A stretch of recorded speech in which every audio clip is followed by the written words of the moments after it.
नमस्कार दोस्तों। पिछली कक्षा में आपने देखा राजस्थान माध्यमिक शिक्षा बोर्ड की पुस्तक हिंदी व्याकरण एवं रचना प्रबोध का प्रथम अध्याय भाषा व्याकरण एवं लिपि का परिचय। आज हम देखेंगे अध्याय 2 वर्ण विचार एवं अक्षरिक खंड। तो शुरू करते हैं।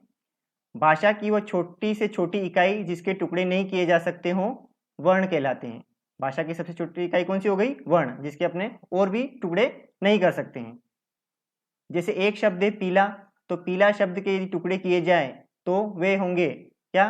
पी और ला। अब यदि पी और ला के भी टुकड़े किए जाएं तो होंगे प और ई, आधा प और ई, तथा ल और आ, आधा ल और आ। ये पीला शब्द के और भी टुकड़े करेंगे तो इस प्रकार बनेंगे।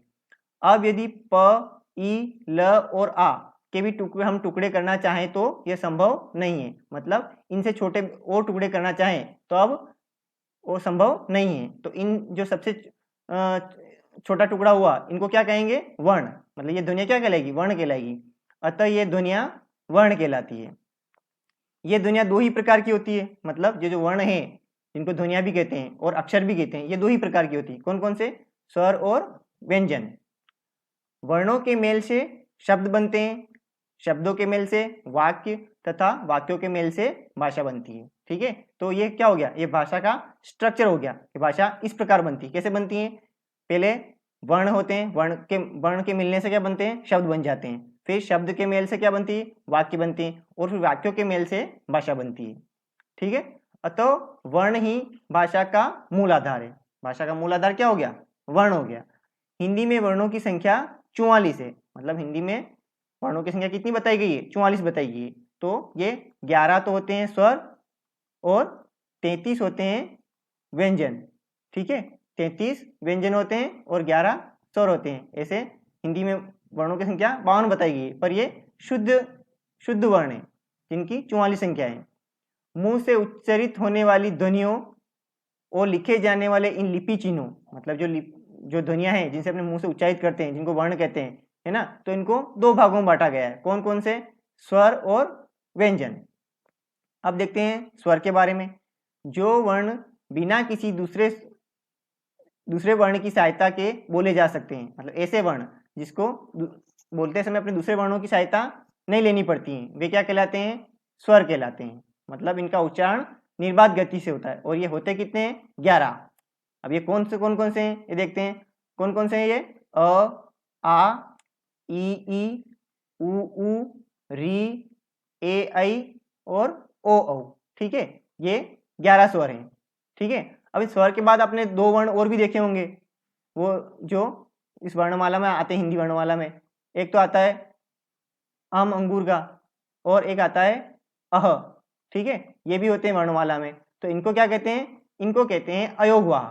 ठीक है, न तो इनमें स्वर के गुण होते हैं और न ही व्यंजन के गुण होते हैं, इसलिए इनको इन दोनों को और अह को अयोगवाह कहते हैं। ठीक, ये सभी ध्वनियां ऐसी हैं जिनका उच्चारण बिना दूसरी ध्वनि के ही किया जा सकता है। मतलब ये जो ध्वनियां हैं जिनको हम स्वर कहते हैं, इनका उच्चारण हम बिना किसी दूसरी ध्वनि के आसानी से कर सकते हैं।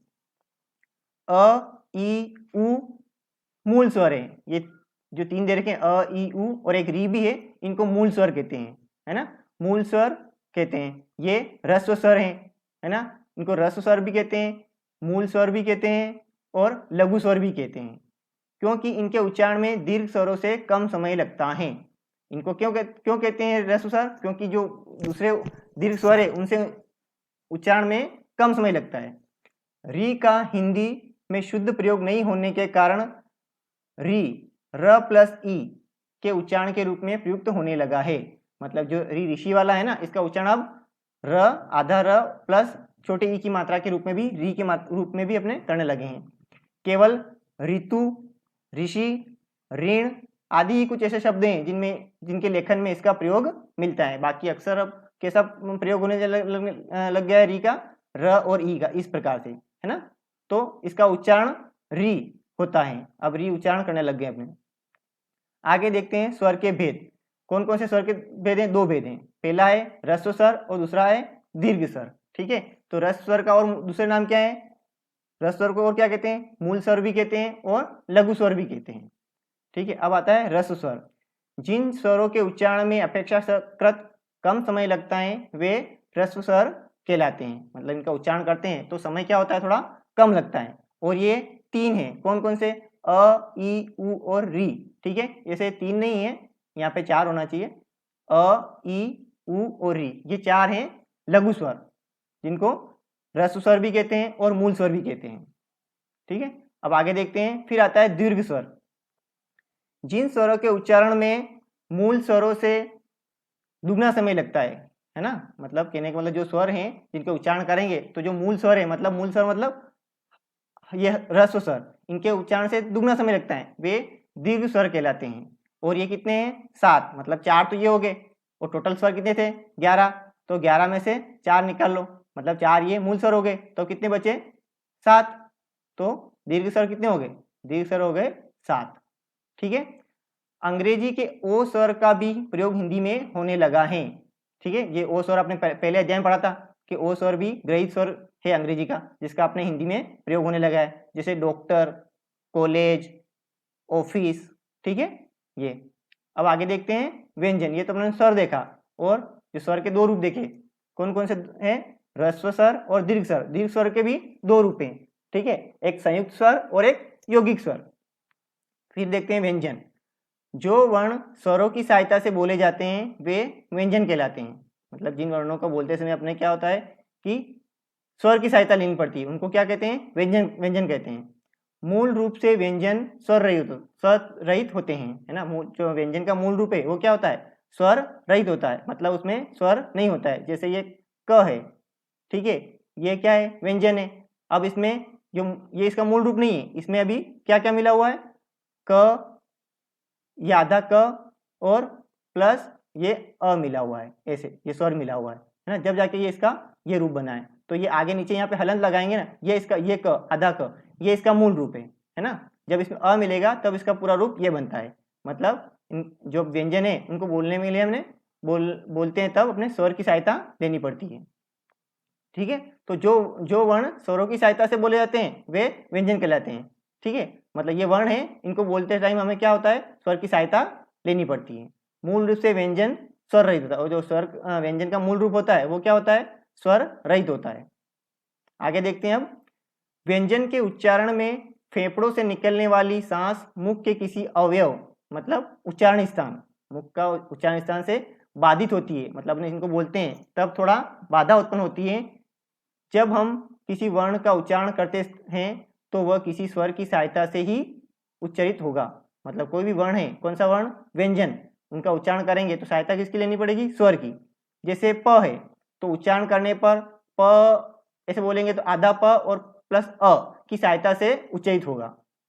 ठीक है, तो ये जो व्यंजन है इनको बोलते थे हम अपने स्वर की सहायता लेनी पड़ती है, बिना स्वर के इनका उच्चारण हम नहीं कर सकते हैं। अब आगे आता है हल चिन्ह।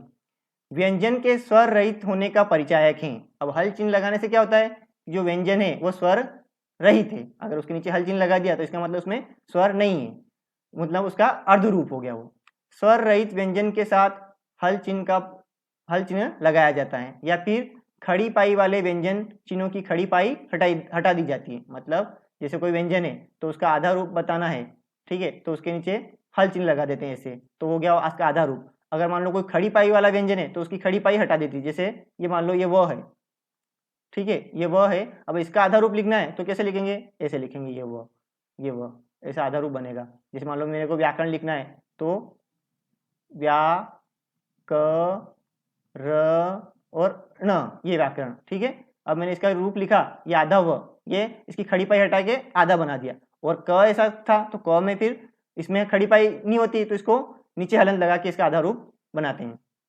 जैसे अब एक खड़ी पाई बिना वाले हैं, जैसे अपराहन, तो ह में खड़ी पाई नहीं होती तो हलंत लगा दिया। पाठ्य, विद्या, पट्टा आदि। ठीक है, अब हिंदी में व्यंजन निम्नानुसार है। क, ख, घ अंग, च, छ, ज, झ इय, ट, ठ, ड और ढ, ढ और ढ, ण, त, थ, द, ध, न, प, फ, ब, भ, म और य, र, ल, व। ये य, र, ल, व है, इनको अंतस्थ व्यंजन भी कहते हैं, इनको चारों को अंतस्थ व्यंजन भी कहते हैं। और ये य है, एक य और एक व, इसको अर्धस्वर भी कहा जाता है। फिर श, स, स और ह, इनको कहते हैं उष्म व्यंजन, है ना, क्योंकि इनको बोलते टाइम अपने हवा ऐसे घर्षण के साथ बाहर निकलती है, इसलिए इनको उष्म व्यंजन कहते हैं। फिर आगे स्वर युक्त व्यंजन व उनका वर्गीकरण, है ना, स्वर युक्त व्यंजन और उनका वर्गीकरण। अब कैसे उच्चारण स्थान के आधार पर इनका वर्गीकरण कैसे किया गया वो देख लेते हैं। अब आते हैं वर्ग, तो इनको जो व्यंजन इनको कितने वर्गों में बांटा गया है? 5 वर्गों में बांटा गया है। ये वर्ग ये रहे, क वर्ग, च वर्ग, ट वर्ग, त वर्ग और प वर्ग। अब क वर्ग में कौन कौन से आते हैं? तो क, ख, ग, घ, अंग, ये क वर्ग वाले व्यंजन हो गए। फिर च वर्ग में च, छ, ज, झ, है ना, और अंग इय, च, छ, झ, इय। और ट वर्ग में कौन सा आ गया? ट, ठ, ड, ढ और ण, है ना, ये हो गए। फिर त वर्ग में त, थ, द, ध, न हो गए। और प वर्ग में प, फ, ब, भ, म, ये हो गए। ठीक है, ये तो हो गए व्यंजन जिनको 5 वर्गों में बांटा गया है। अब इनका उच्चारण स्थान कौन सा है? तो क वर्ग का उच्चारण स्थान है कंठ, ठीक है, और इनको कहते हैं, इनकी क्या है? कंठ, इन वर्णों को कौन सी ध्वनि नाम दिया है? कंठ ध्वनि, ठीक है। फिर च वर्ग का उच्चारण स्थान है तालु, और इनको कहते हैं तालव्य व्यंजन। ट वर्ग का उच्चारण स्थान है मूर्धा, उनको कहते हैं मूर्धन्य व्यंजन। त वर्ग का उच्चारण कहाँ होता है? जब जीभान दांत से टच करती है, इसलिए, तो इनको कहते हैं दंत व्यंजन। और प वर्ग का उच्चारण कहाँ है? ओष्ठ, है ना, और इनको कहते हैं ओष्ठ व्यंजन। अब फिर है ये अ और आ, ये स्वर हैं, ये भी कंठ स्वर हैं, इनका उच्चारण कंठ से होता है, उनको कंठ स्वर कहा जाता है। तथा इसके साथ में विसर्ग वाले ह का भी होता है, विसर्ग वाला ह होए वो भी, उसको भी कंठ ध्वनि कहते हैं। फिर इसमें जो च वर्ग में दे रखे हैं, ये उसका उच्चारण कौन सा बताया? तालु बताया। तो तालु में तालु ये तालु व्यंजन हो गए। और तालव्य स्वर कौन से हो गए? ई और ई, ठीक है। और ये और श ये भी हैं तालव्य व्यंजन, तालव्य वर्ण के अंदर आते हैं, ये दोनों ये भी आते हैं। मतलब 5 तो ये व्यंजन हो गए, 2 ये व्यंजन हो गए और ये स्वर हो गए। मतलब वर्णों की पूछे तो कितने हो गए? ये ई, च, छ, ज, झ और य और य और श। और सिर्फ स्वर पूछे तो, अगर आपसे पूछे कि तालव्य स्वर कौन से हैं, तो ये 2 ही है तालव्य स्वर, है ना, छोटी ई और बड़ी ई, ठीक है। अगला देखते हैं फिर मूर्धा में कौन सा स्वर आता है? री आता है। ये 5 वर्ण तो आते ही हैं, अगर व्यंजन की पूछे तो ये 5 तो ही है। फिर स्वर पूछे तो री, और ये श और र भी आता है। अब रहते हैं ये दोनों ड और ढ, इनको कहते हैं उच्छिप्त व्यंजन। मतलब इनको जब इनका उच्चारण करते हैं तो जीवान जैसे झटके से छूटती है, इसलिए इनको उच्छिप्त व्यंजन भी कहा गया है इन दोनों को, ड और ढ को, जिनके नीचे बिंदी लगती है। और ये ड और ढ, इनके नीचे बिंदी नहीं लगती है, ठीक है। तो इनको क्या कहें? मूर्धन्य व्यंजन कहते हैं। और मूर्धन्य स्वर कौन सा हो गया? री, ठीक है। और ये श और र भी मूर्धन्य व्यंजन है। मतलब वर्ण हो गए तो वर्ण की पूछे तो ये सभी हो गए। अगर स्वर और व्यंजन अलग अलग पूछे तो स्वर तो री हो गया और व्यंजन हो गए ठ, ठ, ड, ढ, ण और ड, ढ और श और र, ठीक है। फिर ये त वर्ग वाले 5 हो गए दंत वर्ण में ये हो गए, और ल और स भी हो गया। फिर प वर्ग में वो कौन से हो गए? ये प वर्ग पूरा हो गया, प, फ, ब, भ, म, यहाँ तक हो गया, है ना। इनको क्या कहेंगे? ओष्ठ व्यंजन कहेंगे 5 को। और ओष्ठ स्वर पूछे तो ये उ, छोटा उ और बड़ा उ, ठीक है। फिर आता है ए आई, इनका उच्चारण स्थान कहाँ है? कंठ तालव्य। इन दोनों स्वरों का उच्चारण स्थान कंठ और तालु दोनों से होता है, इसलिए इनको कंठ तालव्य भी कहते हैं, है ना। इनका नाम क्या है? कंठ तालव्य स्वर है। फिर ये व का उच्चारण स्थान दांत और ओष्ठ दोनों की सहायता से होता है, तो इसको दंतोष्ठ कहते हैं। फिर ओ औ, ये दोनों स्वर हैं, इनका उच्चारण कहाँ होता है? कंठ व ओष्ठ से होता है, तो इनको कंठोष्ठ ध्वनि भी कहते हैं या कंठोष्ठ स्वर भी कहते हैं। कंठोष्ठ स्वर पूछे तो ओ और औ हो गए आपके, ठीक है। अब आगे देखते हैं नासिक व्यंजन। अब नासिक व्यंजन कौन से? जो ये 5 वर्ग हैं, इनके अंतिम वर्ण कौन से? अंग, इय, ण, ये न और ये म, ये 5 वर्ण, ठीक है। ण, अंग, इय, ण, न और म, इनका उच्चारण नासिका के साथ क्रमशः कंठ, तालु, मूर्धा, दांत तथा ओष्ठ के स्पर्श से होता है, अतः इन्हें नासिक व्यंजन कहते हैं। मतलब इनका उच्चारण करेंगे तो नासिका का तो प्रयोग होगा ही होगा, उसके साथ भी कंठ, जैसे ये अंग है तो इसका प्रयोग करेंगे, बोलेंगे तो कंठ और नासिका दोनों का यूज करना पड़ेगा अपने को, तो इसलिए ये क्या कहलाएगा, नासिक व्यंजन। फिर ईय में किसका होता है, नासिका और तालु का। फिर ण है तो ण में नासिका और मूर्धा का। फिर न है तो न में दांत से और नासिका दोनों का सहायता से ये उच्चारण करना पड़ेगा, तो इसके लिए इसको क्या कहते हैं, नासिक व्यंजन कहते हैं, मतलब दोनों के साथ है। फिर आता है म में क्या होता है, नासिका और ओष्ठ इन दोनों का सहायता से अपने उच्चारण करते हैं, इसलिए इनको क्या कहते हैं, नासिक व्यंजन कहते हैं। ठीक है, अब आगे देखते हैं अंतस्थ व्यंजन, य र ल व, ये चार हैं, इनको अंतस्थ व्यंजन कहते हैं। और ये य है, य को सॉरी ये य जो दिख रहा है आपको, ये वाला य और ये व, इन दोनों को अर्ध स्वर भी कहते हैं, य और व को अर्ध स्वर भी कहते हैं। फिर आता है ऊष्म व्यंजन, श स और ह, इन वर्णों का उच्चारण स्थान के साथ प्रश्वास वायु के घर्षण से होता है, मतलब जब इनका उच्चारण करते हैं तो एकदम अपनी जो श्वास निकलती है बाहर, वो घर्षण के साथ बाहर निकलती है, इसलिए इनको ऊष्म व्यंजन भी कहते हैं। हमारी जीभ श का उच्चारण करते समय तालु से, श का उच्चारण करते समय मूर्धा से तथा स का उच्चारण करते समय दांतों से घर्षण करती है और फिर श्वास बाहर निकलती है, इसलिए इनको ऊष्म व्यंजन कहते हैं। फिर आता है संयुक्ताक्षर। अब संयुक्ताक्षर ऐसे तो कुल 8 होते हैं संयुक्ताक्षर, जिनमें 4 तो स्वर होते हैं और 4 ही व्यंजन होते हैं, है ना, इनसे मिलकर 8 संयुक्ताक्षर बनते हैं, पर इसमें अभी 4 ही बताएं, ये 4 संयुक्त व्यंजन बताएं, 4 संयुक्त स्वर नहीं बताएं। संयुक्ताक्षर कितने होते हैं टोटल 8 होते हैं, पर इसमें 4 बताएं संयुक्त व्यंजन बताएं सिर्फ। तो इनका विस्तार या अथवा अक्षरी खंड इस प्रकार है, मतलब ये भी 2 वर्णों से मिलकर बने हैं, तो इनका विस्तारित रूप कैसे हो गया, क और श और साथ में मिलेगा अ की ध्वनि मिलेगी तो एक क्षत्री का बन जाएगा। फिर त और र, आधा त और आधा र, और इसमें अ स्वर मिलेगा तो त्र बन जाएगा। ज और इ है ना, तो फिर साथ में मिलेगा अ तो क्या बनेगा, य बन जाएगा। फिर आधा श और र, फिर अ का स्वर मिलेगा तो श्र बन जाएगा, है ना, ये उनका विस्तारित रूप हो गया। ये संयुक्ताक्षर हो गए, मतलब संयुक्ताक्षर तो 8 हो गए, अगर संयुक्त व्यंजन पूछे तो ये 4 हैं, है ना, और 4 स्वर भी हैं, तो दोनों मिला के संयुक्ताक्षर 8 हो गए, मतलब 4 संयुक्त व्यंजन हो गए और 4 संयुक्त स्वर हो गए। ठीक है, हिंदी में ग का उच्चारण ग होता है, इसलिए इसका विस्तार ग आधा य और अ स्वर की मात्रा लगती है, फिर ग की तरह भी अब होने लग गया है, मतलब ज्ञानी वाला जो ग है उसका अब उच्चारण इस प्रकार भी होने लग गया, आधा ग और य इस प्रकार भी होने लग गया है।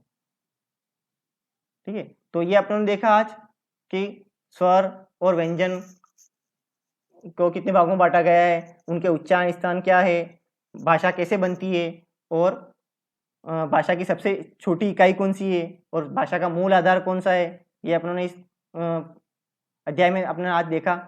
तो ये दीर्घ स्वर के भेद भी देख लिए अपनों ने, व्यंजन किसे कहते हैं, व्यंजन को बोलते हैं हम किसकी सहायता लेनी पड़ती है, ये इसका अध्ययन किया अपनों ने, और इनका उच्चारण स्थान कौन कौन सा है, कंठ तालु, है ना, उच्चारण स्थान के आधार पर इनको कितने 8 भागों में बांटा गया है, कंठ ध्वनि, तालव्य, मूर्धन्य, दंत, ओष्ठ, कंठ तालव्य, दंतोष्ठ और कंठोष्ठ, ये स्वर और व्यंजन इनको 8 प्रकार बांटा गया है उच्चारण स्थान के आधार पर।